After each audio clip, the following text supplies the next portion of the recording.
Hello and welcome to Inspired to Taste. I'm Liz Joy and today we're making Princess Peach mousse cakes. They're whimsical, stylized, and unapologetically extra, shaped like peaches, crowned in gold, and filled with silky mousse, jammy citrus peach compote, and creamy peach Namelaka. Let's make some edible magic. First up, we have Almond Joconde, a thin, springy sponge that adds structure without stealing the spotlight. In a medium bowl, sift together 50 grams of powdered sugar and 50 grams of almond flour.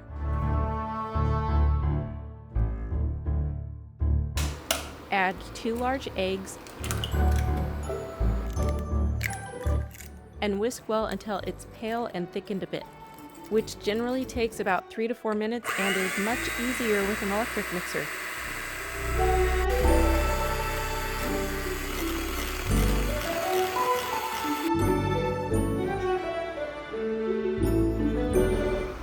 Then sift in 15 grams of all-purpose flour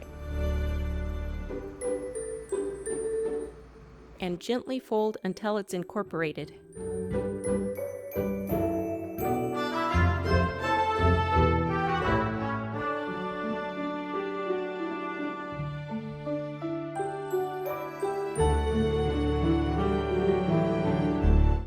In a separate chilled bowl, whip 2 egg whites to soft peaks.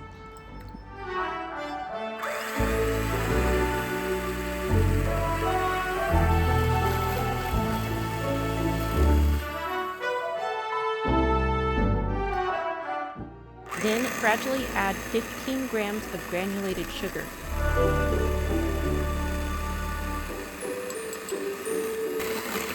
Continue whipping until they reach medium peaks, which looks like this. Gently fold the meringue into the almond flour mixture in 2 additions.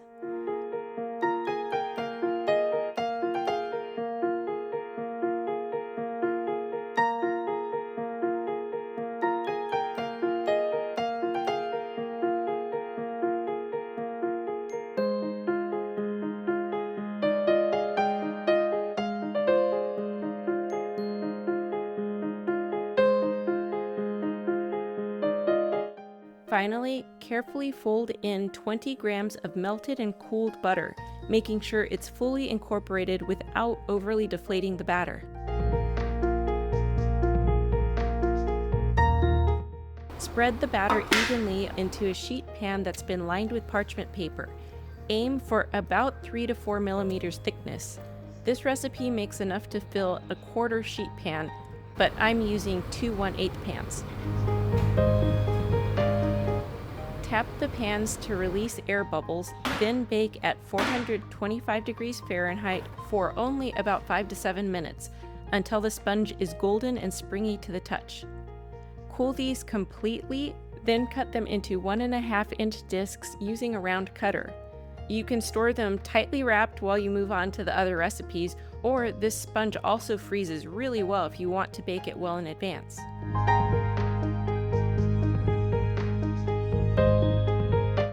Next up is Peach Namelaka. It's a silky layer that brings softness as an insert and makes every bite feel a little more indulgent. In a small bowl, sprinkle 8 grams of powdered gelatin evenly over 40 grams of cold water and allow this to sit for about 5 to 10 minutes until it's fully hydrated. In a small saucepan, bring 150 grams whole milk just to a simmer. Remove it from the heat and add the bloomed gelatin, ideally more carefully than me, and stir until it's completely dissolved. Very gently melt 300 grams of high-quality white chocolate, being careful not to scorch it. It should be around 104 degrees Fahrenheit or 40 degrees Celsius. Gradually pour the hot milk gelatin mixture over the melted white chocolate and emulsify with an immersion blender until it's glossy and smooth.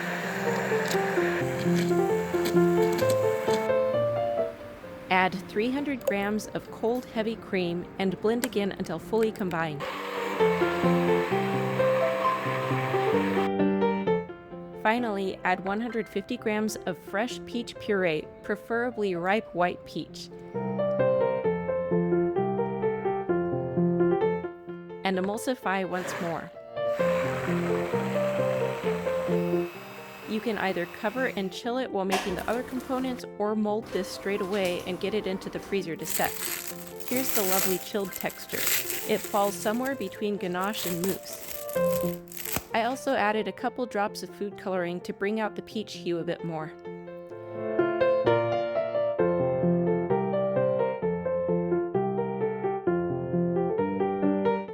Pipe the Namelaka into 1.5-inch dome molds, then refrigerate overnight or freeze them for at least 6 hours before unmolding.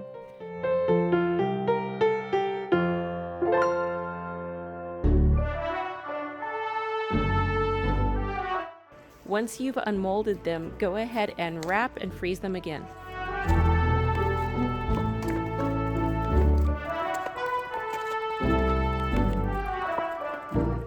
Time to make some Peach-Yuzu-Lime Compote, my favorite. It's tangy, jammy, and just sharp enough to keep the sweeter layers in check. In a medium saucepan, place 600 grams of fresh, finely diced peaches. Add 80 grams of granulated sugar and a pinch of fine sea salt. Gently mix everything together and let this sit for about 10 to 15 minutes. This is called maceration. It draws out the juices and softens the fruit for a richer, more flavorful base. Next, gently heat the macerated peaches over medium-low until they begin releasing more liquid, which should take about 3 to 5 minutes. See the juices? This is what we're looking for.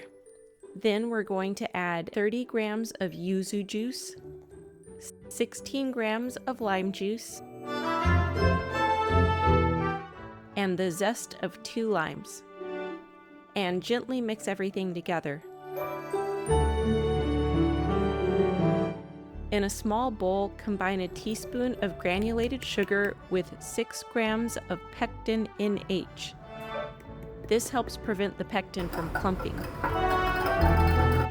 Whisk this mixture into the warm compote base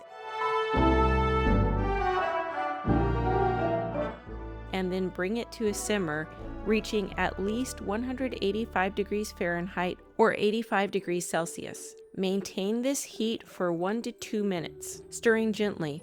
This fully activates the pectin. Then reduce the heat and cook for another 3 to 5 minutes or until the mixture becomes lightly jammy. Allow the compote to cool completely, then pipe it into the same 1.5-inch dome molds that we used for the Namelaka.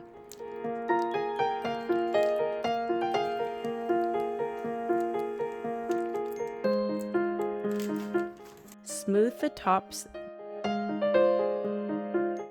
then carefully place a frozen Namelaka dome on top of each, being careful to neatly center them. Place the mold on a small cookie sheet, gently wrap it in plastic wrap, and freeze until solid before demolding. Moving on to the Peach Milk Mousse, a light creamy blend of white chocolate, condensed milk, and peach that has a soft, nostalgic finish. In a small bowl, sprinkle 2.35 grams of powdered gelatin over 14 grams of cold water and let it sit for 5 to 10 minutes until it's fully hydrated. Heat 67 grams of whole milk in a small saucepan until steaming, then remove it from the heat and stir in the bloomed gelatin until it's fully dissolved. Place 133 grams of chopped high-quality white chocolate in a heat-proof bowl. I heated mine in the microwave for about 30 seconds first to soften it a bit. Then pour the hot milk and gelatin mixture over the chocolate. After letting it sit for about a minute, stir it until it's nice and smooth. Next, I'm adding 200 grams of fresh, ripe white peach puree. That's hard to say. These peaches were phenomenally perfect. Then we're going to add 20 grams of sweetened condensed milk, which gives the mousse a touch of that nostalgic creaminess, followed by a pinch of salt. Mix this until fully combined. An immersion blender works great here. Make sure to allow this mixture to cool to room temperature before moving to the next step. The next step is to whip 335 grams of very cold, heavy cream to soft peaks.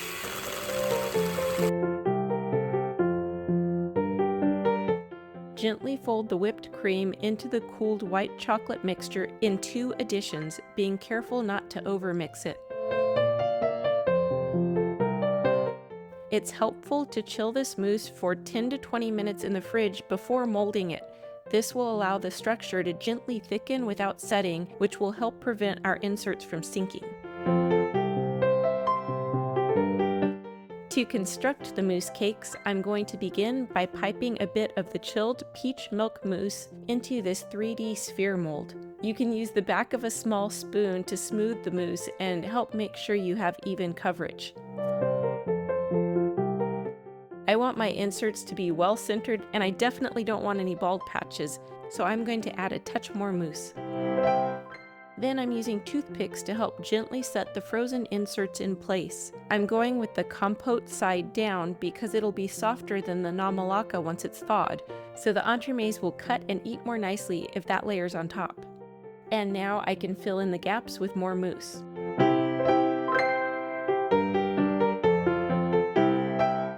And lastly, the Almond Joconde discs, after which I'll wrap and freeze these overnight before attempting to unmold them.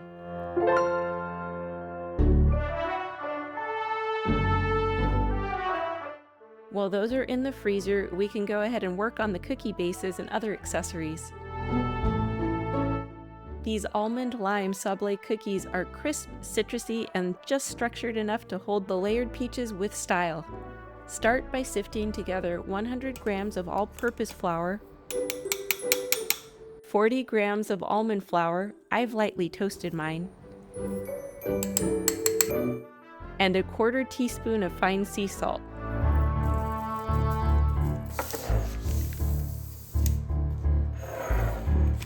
Then we can set this aside for now.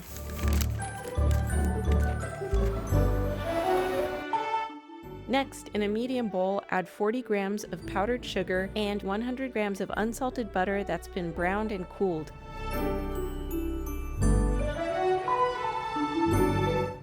Whisk these together until light and smooth.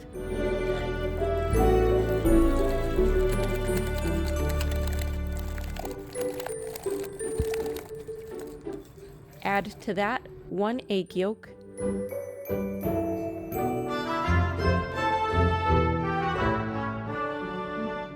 the zest of 1 lime, and half a teaspoon of vanilla bean paste. Then mix until well combined. Next, add the sifted flours and mix just until a homogeneous dough forms.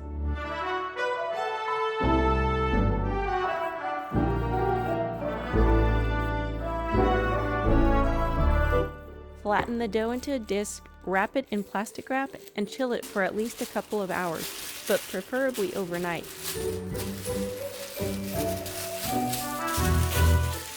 Roll the chilled dough to about 3 to 4 millimeters, or approximately 1/8 inch. We're going for a thin, delicate cookie base. Cut with a 2 1/4 inch scalloped circle cookie cutter.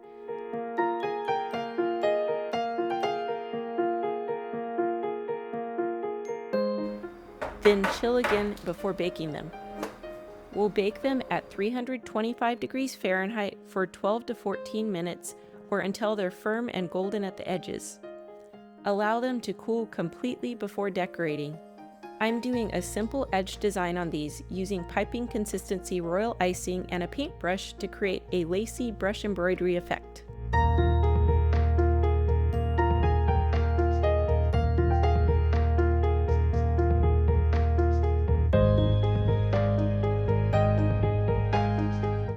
Now for the accessories: cookie crowns, modeling chocolate leaves, and flourishes fit for a princess. I'm using a sturdy almond cookie dough for the 3D crowns, rolling it very thin.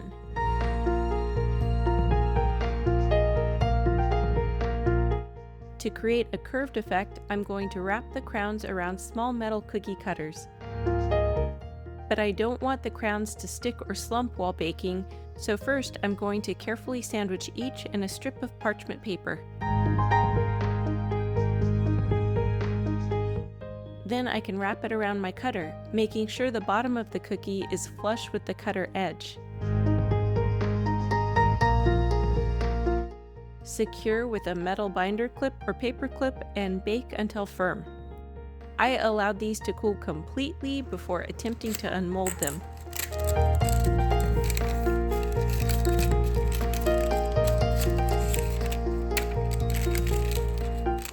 And look how nicely and easily that comes out. To decorate, I'm going to start by outlining with piping consistency royal icing.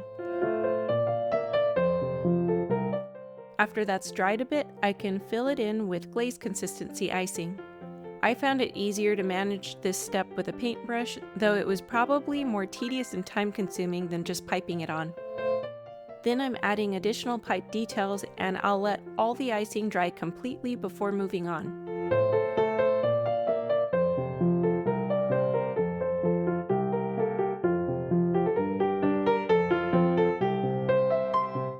To gild the crowns, I'm going to use a favorite, Bakel 100% edible gold luster dust, mixed to a paint consistency with a little bit of vodka. Luster dust can have a tendency to dry a little chunky in spots or hold on to brush strokes, which minimizes the shine a bit. The trick to making it shiny AF is to use a fluffy brush and just buff it all until it shines. As a final touch, I'm adding a few pearl dragées for a bit of contrast. I'm going to add some frilly little peach blossom cookies to these cakes, and I want them to have a bit of a curved shape, so I'm going to bake them in this little dome mold. I'll be cutting them out using these small flower plungers. These can be a pain when cutting anything remotely sticky, so I like to dip them in a bit of cornstarch first to make my life easier. Then just drop them into the mold and make sure they're all fairly centered along the bottom of each well. Once baked, these were super easy to remove. The curve is subtle, but I feel like it gives the blossoms a little more character. To decorate, I'm attaching each cookie to a flower nail, then using a petal tip and stiff consistency royal icing to pipe the petals. Make sure the wide end of the petal tip is facing down in order to get this nice delicate effect. Once dry, we can tint the centers with blush pink food coloring paint. Then add a small dollop of royal icing to each center and dunk them in tiny gold dragées for an additional hit of glam. I'm making my leaves very easily by just pressing green modeling chocolate into these leaf molds.